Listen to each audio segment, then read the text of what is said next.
What do you say when you find someone who shouldn't exist, bleeding silver in the sand, her ship nothing more than smoking metal half buried in the dunes? Ambassador Lyra Vex had exactly 47 minutes before her emergency beacon would fail, and the only thing standing between her and certain death was a 12-year-old human girl on a dirt bike. The girl stared at her, freckles scattered across sunburned cheeks, wild brown hair escaping from beneath a faded baseball cap, and said the most ridiculous thing Lyra had heard in her entire diplomatic career: "My dad can fix it." Lyra's translators were working perfectly, so she knew she'd heard correctly, but the absurdity of the statement made her laugh, which sent pain shooting through her fractured ribs. "Child, I don't think you understand," Lyra managed, pressing her palm against the gash on her shoulder where silver blood seeped through her torn tactical jacket. "My vessel is a Corthian diplomatic cruiser with quantum-fold engines and bio-integrated navigation systems. I highly doubt your father repairs anything beyond terrestrial combustion vehicles." The girl shrugged, utterly unfazed by the bleeding alien woman with pointed ears and platinum hair now stained with dust. "Yeah, probably not, but we're 50 miles from anywhere. It's gonna be 110 degrees in an hour, and you're leaking pretty bad. So you can sit here and be all fancy words about it. Or you can get on my bike." Lyra looked at the small vehicle, then at the merciless Arizona sun, climbing higher, then at the girl's stubborn, earnest face, and realized she was completely out of options. The ride across the desert was agony, every bump sending fresh waves of pain through Lyra's injured body. But the girl drove with surprising skill, navigating between sagebrush and avoiding the deeper sand. "I'm Maya, by the way," the girl shouted over the engine noise. "You got a name? Or should I just call you Space Lady?" Despite everything, Lyra found herself smiling. "Ambassador Lyra Vex of the Corthian Diplomatic Corps, that's a mouthful. I'm gonna call you Lyra." The casual disregard for protocol should have offended her, but somehow it didn't. Lyra had spent 15 years navigating the rigid hierarchies of interstellar politics, attending endless formal functions, choosing every word carefully to avoid offending one faction or another. And this child treated her like a neighbor who'd had car trouble. It was, oddly, the most refreshing interaction she'd had in years. When they crested a ridge and Lyra saw the house, her hopes fell. It was a small ranch-style building with peeling paint, surrounded by what appeared to be a junkyard of old cars, machinery parts, and various mechanical debris. This was supposed to be her salvation, but Maya was already helping her off the bike with surprising strength for someone so small, and Lyra was too weak to argue. "Dad," Maya shouted, half dragging Lyra toward a large garage structure. "Dad, I need help." A man emerged from the garage, and Lyra's first thought was that he looked exactly like what she'd imagined: tall, weathered, wearing oil-stained coveralls and a concerned expression that deepened when he saw her. "Sweet Jesus, Maya. What did you find?" "I didn't find her, Dad. She fell from the sky." "Well, crashed. There's a whole spaceship out in the eastern sector, all smashed up." Lyra tried to straighten, to maintain some dignity. "Sir, I apologize for the intrusion. I am Ambassador Lyra Vex, and I've experienced a critical systems failure that resulted in an emergency landing. I require communication equipment to contact my people." Maya's father, who introduced himself simply as Jack Reeves, studied her with shrewd eyes that missed nothing. Not her silver blood, not her pointed ears, not the way she was struggling to stay conscious. "First things first," he said quietly. "Let's get you inside and patch you up. Maya, get the medical kit. The big one." The next hour existed in a haze of pain and confusion for Lyra, as Jack cleaned her wounds with steady, gentle hands, while Maya assisted with the calm efficiency of someone who'd done this before. "You two do this often?" Lyra asked through gritted teeth as Jack stitched the gash on her shoulder with regular thread, since they had nothing designed for Corthian physiology. "We're pretty remote out here," Jack said. "Maya's pulled injured hikers, stranded travelers, even a coyote once. First alien though. That's new. The coyote bit me," Maya added helpfully. "You seem nicer, despite the pain," Lyra laughed. These strange humans, with their matter-of-fact acceptance of the impossible, were nothing like the briefings had prepared her for. She'd been traveling to a formal First Contact Summit in Phoenix, a carefully orchestrated meeting that had taken 3 years to arrange. And now she was in a garage in the middle of nowhere, being stitched up by a mechanic and his daughter. Once the immediate medical crisis was addressed, Jack made her drink water and eat something while he questioned her about the crash. Lyra explained about the sudden systems failure, the emergency landing, the beacon that would fail if she couldn't repair the ship's power core. The problem is the quantum fold engine, she said. It's powered by a crystalline matrix that needs to maintain perfect alignment. The crash knocked it out of calibration. Without proper tools and knowledge of Corthian technology, it's impossible to fix. Jack was quiet for a moment, then stood. Show me. I beg your pardon? Show me the ship. If it's as bad as you say, you're right. I probably can't fix it. But maybe I can fix it enough. Maya grinned. Told you he could fix it. The three of them took Jack's truck back across the desert, and Lyra watched this quiet mechanic examine her ship with the same focused intensity she'd seen in master engineers. The vessel was a wreck, half buried in sand, hull breached in 3 places, but Jack didn't seem intimidated. He climbed inside carefully, respectfully, and Lyra found herself following, watching as he studied the technology that should have been completely foreign to him. This crystalline matrix, he said, pointing to the shattered core chamber. It's using resonance frequencies to create the power field, right? The crystals vibrate in harmony, generate energy through quantum tunneling. Lyra stared at him. That's essentially correct. How did you? Because I've seen similar principles in terrestrial technology, just much smaller scale. Quartz oscillators, piezoelectric systems. This is the same idea, just unimaginably more advanced. He turned to look at her, and she saw excitement in his eyes, the pure joy of encountering a puzzle he wanted to solve. The alignment's off by what? Maybe 0.001 degrees. That's why it's not generating power. 0.003 degrees. Lyra corrected automatically, then realized what he'd done. He'd diagnosed the exact problem just by looking at it. Jack, even if you understand the principle, we don't have the tools to make adjustments that precise. The calibration equipment alone requires Maya. In the truck, there's a blue case. Bring it here. While Maya ran to get it, Jack examined the crystal housing more carefully. I do machining work sometimes, custom parts for specialty equipment, aircraft components, medical devices, things that need precision down to the micron level. I've got calibrated laser measurement tools, micro adjusters, stabilization equipment. It's not your technology, but physics is physics, right? Lyra felt something unfamiliar blooming in her chest. Hope. You would help me? You understand that if this goes wrong, the core could detonate with enough force to create a crater half a mile wide?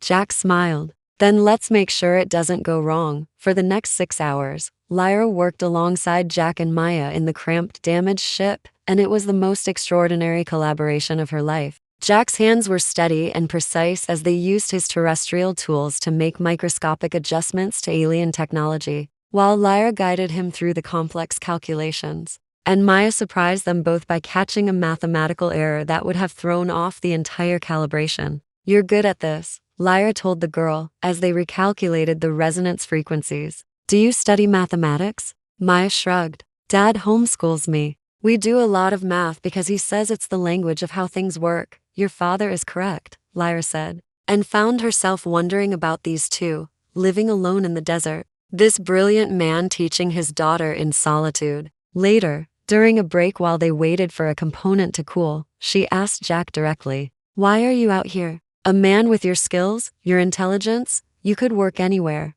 Jack was quiet for a long moment, staring out at the desert sunset, painting the sky in impossible colors. Maya's mother died when she was 4, he finally said. Cancer. After that, the city felt too loud, too full of people who wanted to help but couldn't, who looked at us with pity. Out here, it's just us and the work and the quiet. It's enough. Maya leaned against her father, and he put his arm around her, and Lyra felt her heart ache with something she couldn't name. In Corthian culture, family units were formal, arranged for genetic optimization and social advancement. She'd never known this kind of simple, fierce love, and seeing it made her realize how empty her own life had been, despite all its prestige and purpose. I think you've built something remarkable here, she said softly. Not just a life, a home. Jack met her eyes, and something passed between them, an understanding, a connection. What about you, Ambassador? What are you running from? The question caught her off guard.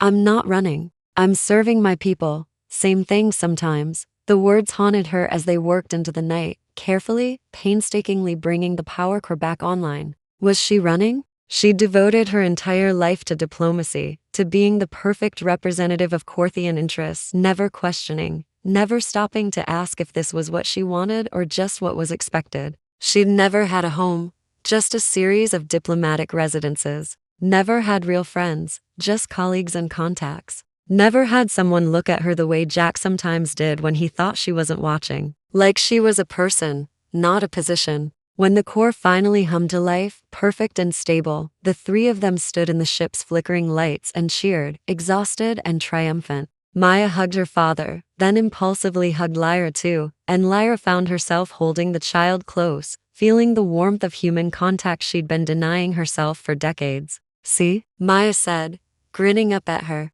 "I told you my dad could fix it." "You were absolutely right," Lyra said, her voice rough with emotion. "I should never have doubted." But as the systems came online and she activated her communications array, sending her location and status to the Corthian fleet, reality crashed back down. She had duties, responsibilities, a summit to attend that couldn't wait. Rescue ships would arrive within hours, and she would return to her carefully controlled life. And this strange, perfect interlude would end. Jack seemed to sense her thoughts. "You have to go." It wasn't a question. "Yes," Lyra said, and the word felt like losing something precious. "The first contact summit, it's critical for our people's future. I'm the lead negotiator. Without me, the universe needs you," Jack finished. "I understand." But Maya didn't understand, or didn't want to. "Can't you stay? Just for a little while? Dad could make his famous pancakes in the morning, and I could show you the canyon." "And Maya," Jack said gently, "she's got important work to do. People depending on her." Lyra knelt down so she was eye level with Maya, and took the girl's hands in hers. "Listen to me carefully. Today, you saved my life, not just by finding me, but by being brave and smart and absolutely refusing to give up. Do you know what that makes you? A hero. And heroes understand that sometimes doing the right thing means letting go." Tears welled in Maya's eyes. "Will we ever see you again?" It was the question Lyra had been avoiding asking herself. The honest answer was probably not. Earth was one planet among thousands in the upcoming alliance, and she would be needed elsewhere, always elsewhere. Her life, a constant movement toward the next crisis, the next negotiation. But looking at this child's hopeful face, at Jack's quiet strength behind her, Lyra made a decision that would have shocked anyone who knew the famously rigid Ambassador Vex. "Yes," she said firmly. "I promise you, I will come back." The Corthian rescue ship arrived 3 hours later. A sleek vessel that made Jack's truck look like a child's toy. And Lyra watched her assistant Thorn emerge with a medical team and an expression of profound relief. "Ambassador, thank the stars you're alive. We detected the crash and feared the worst. The summit has been delayed awaiting your arrival. But we can still make it if we leave immediately." Lyra nodded, then turned back to Jack and Maya, in front of her crew. She should maintain professional distance, but she found she didn't care anymore. She embraced Maya first, holding the girl tight.